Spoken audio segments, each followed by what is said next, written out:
Si XRP na naman ang nasa sentro ng kontrobersiya ngayon. Pero teka, hindi ito tungkol sa bagong kaso or update mula sa SEC. Ang usapin po ngayon ay kung paanong ang mga hardcore supporter ni Bitcoin o tinatawag na Bitcoin maximalist ay hindi sinasadyang nagsisilbing libreng marketing machine para kay XRP. Ayon po sa isang kilalang XRP supporter na si Deep Sun, habang patuloy daw ang pagbatikos ng mga Bitcoin maxis kay XRP, ay lalo namang nadadagdagan ang atensyon na natatanggap ni XRP mula po sa publiko. Sa madaling salita, habang sinisira po nila si XRP, ay lalo po itong sumisikat. Kaya sa video na ito ay pag-uusapan po natin ang buong kwento tungkol dito. Sino-sino nga ba ang mga bumabatikos kay XRP? Ano ang epekto nito sa reputasyon at presyo ni XRP?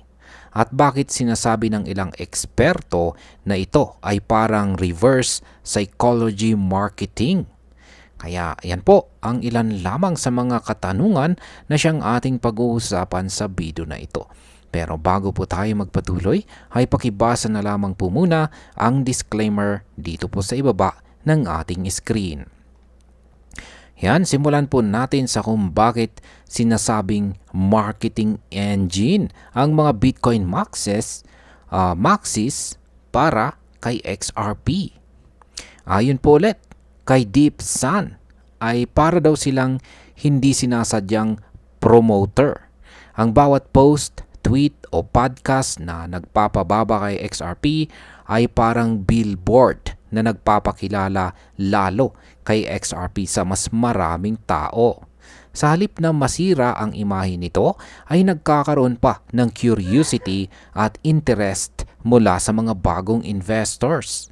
Habang ang layunin ng mga Bitcoin maxis ay pigilan ang pag-angat ni XRP, ay kabaliktaran naman ang nangyayari. Nagiging mas malawak ang usapan tungkol kay XRP sa social media at mas maraming tao ang nagsasaliksik tungkol dito. At kapag sinimulan na nilang alamin kung ano ba talaga itong si XRP, ay dito na nagkakaroon ng mga panibagong supporters. Ngayon ay sino-sino naman ang mga Bitcoin maximalist na bumabanat kay XRP? Ilan lamang po sa mga kilalang personalidad na hayagang bumabatikos kay XRP ay sina Rahat Soni, Robert Breedlove, Pierre Rochard at saka Da Vinci Jeremy. Halimbawa, sinabi po ni Robert Breedlove na si XRP raw ay isang psychological operation o parang isang panliling lang na kulto. Sa kabilang banda naman ay nagbabala si Da Vinci Jeremy na kayang i-freeze daw ni XRP ang iyong pera kahit kailan. Ang mga ganitong pahayag ay tila pananakot at may halong pangmamaliit. Ngunit sa kabila ng lahat ng ito ay tila hindi ito epektibo.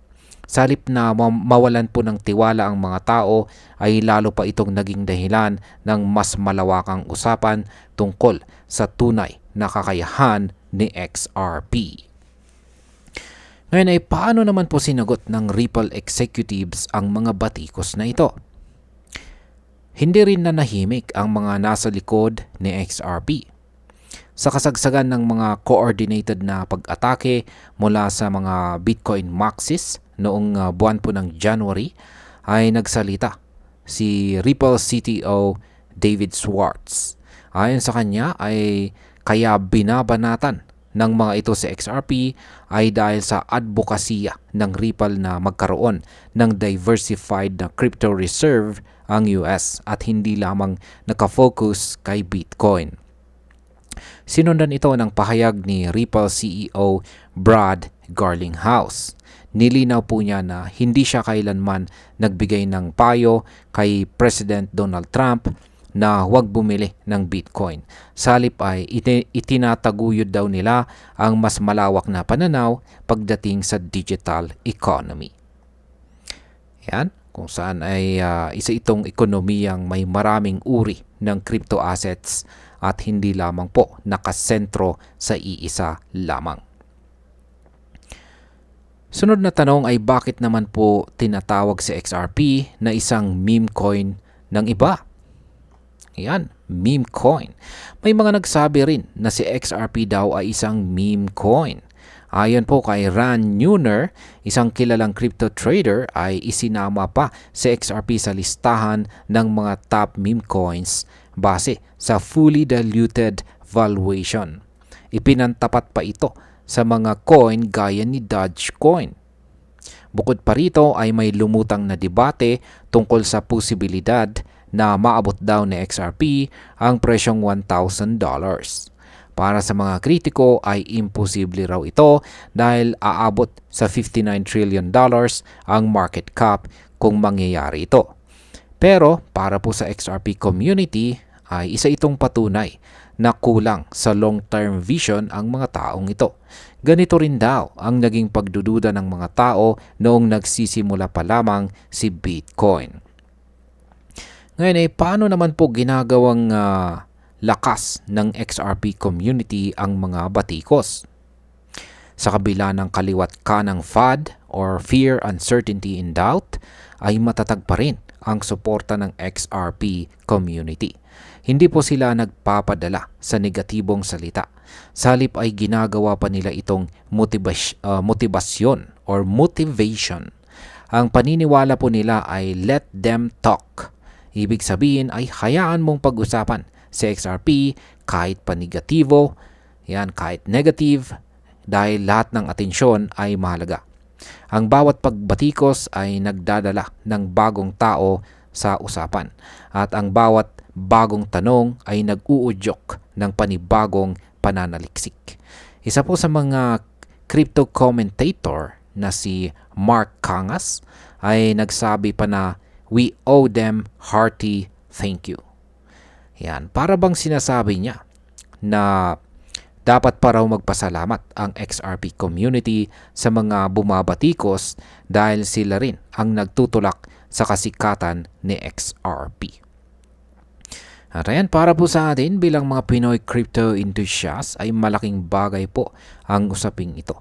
Una ay pinapakita nito na si XRP ay hindi madaling matibag kahit na sunod-sunod ang mga banat at nananatili siyang siya po ay kahit po sunod-sunod ang mga banat ay nananatili pa rin po siyang relevant at patuloy na pinag-uusapan.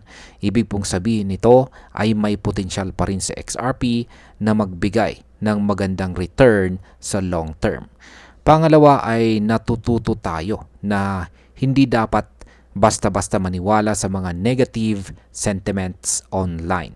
Dapat ay maging mapanuri po tayo at mag-research pa ng mas malalim. Ang ingay po sa social media ay hindi laging salamin ng totoo. Pangatlo, bilang mga small investors ay dapat po nating tandaan na ang crypto ay mundo ng narrative.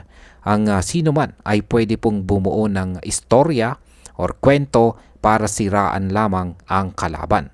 Pero kung matalino tayo, kaya nating gamitin ang ingay na ito bilang gabay kung saan papunta ang atensyon ng market. At bilang panghuli, para sa akin ay napaka-interesting ng sitwasyong ito.